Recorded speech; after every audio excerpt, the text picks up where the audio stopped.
Hi, welcome to കലവറ. ഇന്ന് നമുക്കൊരു മസാല ദോശ ചെയ്യാം. മസാല ദോശയുടെ മസാലയ്ക്ക് വേണ്ടുന്നതാണ് ഒരു ഉരുളക്കിഴങ്ങ്, ഒരു വലിയ ഉരുളക്കിഴങ്ങായിരുന്നു. അത് ഞാൻ കുക്കറിൽ വേവിച്ച് വെച്ചിരിക്കുകയാണ്. വലിയ ഉരുളക്കിഴങ്ങായതുകൊണ്ട് കട്ട് ചെയ്താണ് ഇട്ട് വേവിച്ചത്.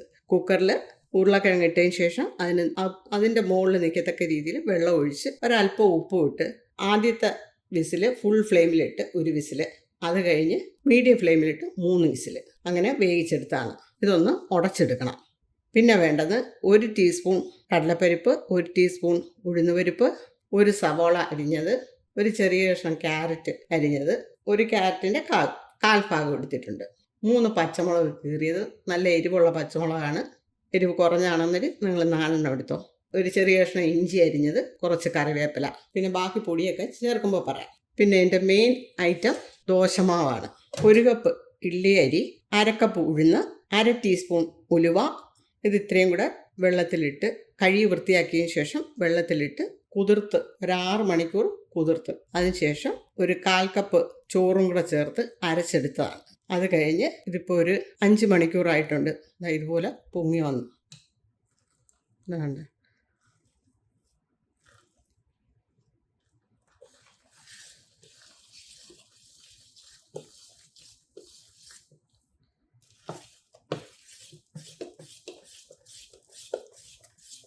ഇതിൽ ആവശ്യത്തിന് ഉപ്പ് ചേർക്കുക. ഈ മാവിന് ഇച്ചിരി കട്ടിയുണ്ട്, അത് കുറച്ച് വെള്ളവും കൂടെ ചേർത്ത് ദോശയുടെ പരുവത്തിന് ആക്കിയെടുക്കണം.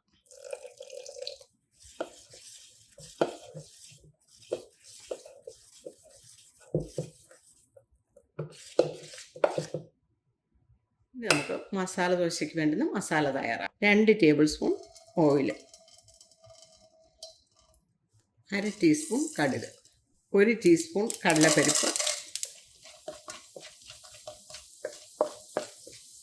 1 ടീസ്പൂൺ ഉഴുന്നുപരിപ്പ്,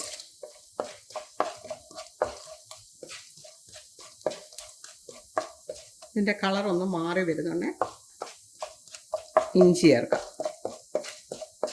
കടലപ്പരിപ്പിനാണ് മൂപ്പ് കൂടുതലുള്ളത്, അതുകൊണ്ട് ആദ്യം കടലപ്പരിപ്പിട്ട് ഒരു അല്പം കഴിഞ്ഞിട്ട് ഉഴുന്നുപരിപ്പിട്ടത്.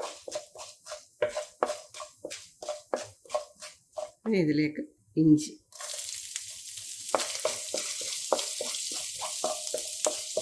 പച്ചമുളക്, സവോള, കറിവേപ്പില,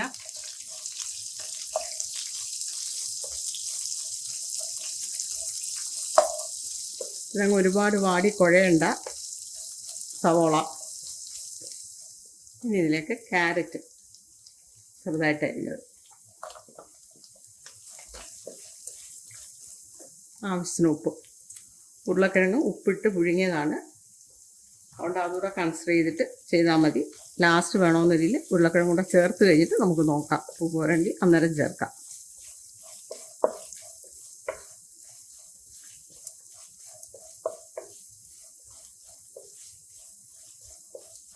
ഇനി ഇതിലേക്ക് ഒരു 1/4 ടീസ്പൂൺ മഞ്ഞൾപ്പൊടി, ഒരു നുള്ള് കായപ്പൊടി,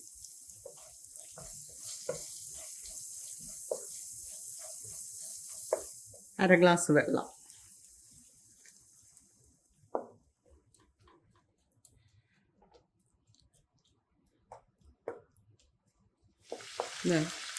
ഞാൻ അടച്ചു വെച്ചിട്ടില്ലായിരുന്നു. വെള്ളം എന്താണ്ട് ഇത്രയും വറ്റിയിട്ടുണ്ട്. ഈ സമയത്ത് ഉരുളക്കിഴങ്ങ് ചേർക്കാം.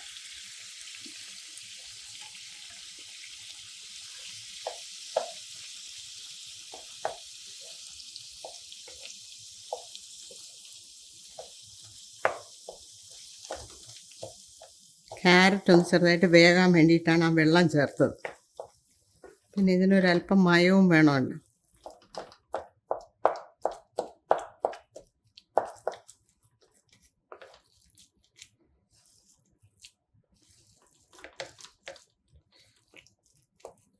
ഉരുളക്കിഴങ്ങ് അങ്ങനെ പേസ്റ്റ് പോലെ അങ്ങ് ആകുമൊന്നും വേണ്ട.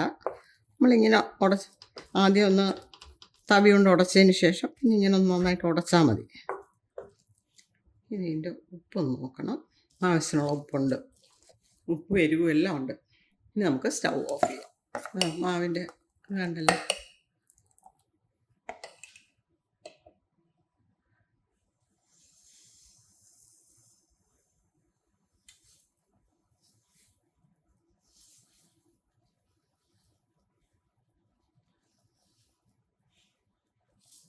പാൻ നന്നായിട്ട് ചൂടായി കഴിഞ്ഞിരുന്നാൽ മീഡിയം ഫ്ലെയിമിലിടണം.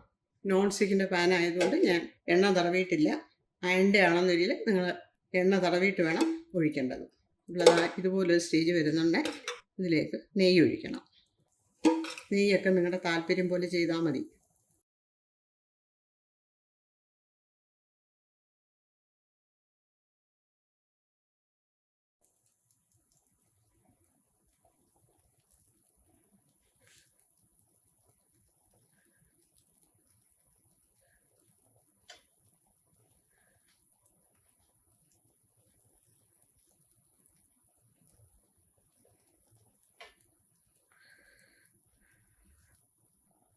ഇവിടെ എല്ലാം ബ്രൗൺ കളറായി.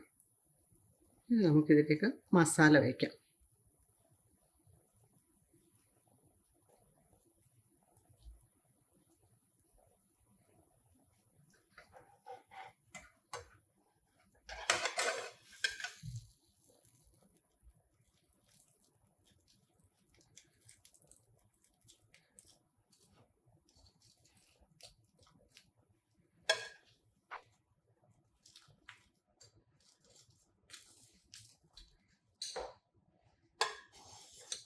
അങ്ങനെ നമ്മുടെ മസാല ദോശ റെഡി ആയിട്ടുണ്ട്. നിങ്ങൾക്കിത് ഏത് ഷേപ്പിൽ വേണമെങ്കിലും മടക്കിയെടുക്കാം. നമ്മുടെ മസാല ദോശ സൂപ്പറായി വന്നിട്ടുണ്ട്. നിങ്ങളിത് ട്രൈ ചെയ്ത് നോക്കണം. ഇതേ അളവിൽ എല്ലാം എടുത്താൽ മതി. നല്ല ഒരു മസാല ദോശ നിങ്ങൾക്ക് ഉണ്ടാക്കിയെടുക്കാം. മസാല ദോശ ചട്നി, സാമ്പാർ ഇവയോടൊപ്പം കൂട്ടിക്കഴിക്കാൻ വളരെ നല്ലതാണ്. നിങ്ങൾ ദിവസവും ബ്രേക്ക്ഫാസ്റ്റ് ചെയ്യുന്ന സമയത്ത് ദോശ, ഇഡ്ഡലി ഇതൊക്കെ ചെയ്യുമ്പോൾ ഇടയ്ക്കൊരു ദിവസം മസാല ദോശയാക്കുക. ഈ വീഡിയോ നിങ്ങൾക്ക് ഇഷ്ടപ്പെട്ട് കാണുമെന്ന് വിചാരിക്കുന്നു. നമ്മുടെ ഈ ചാനലിലേക്ക് സബ്സ്ക്രൈബ് ചെയ്യാതെ ആരെങ്കിലും കണ്ടുകൊണ്ടിരിക്കുന്നുണ്ടെന്നുണ്ടെങ്കിൽ പ്ലീസ് ഒന്ന് സബ്സ്ക്രൈബ് ചെയ്തേക്കണേ. Thanks for watching.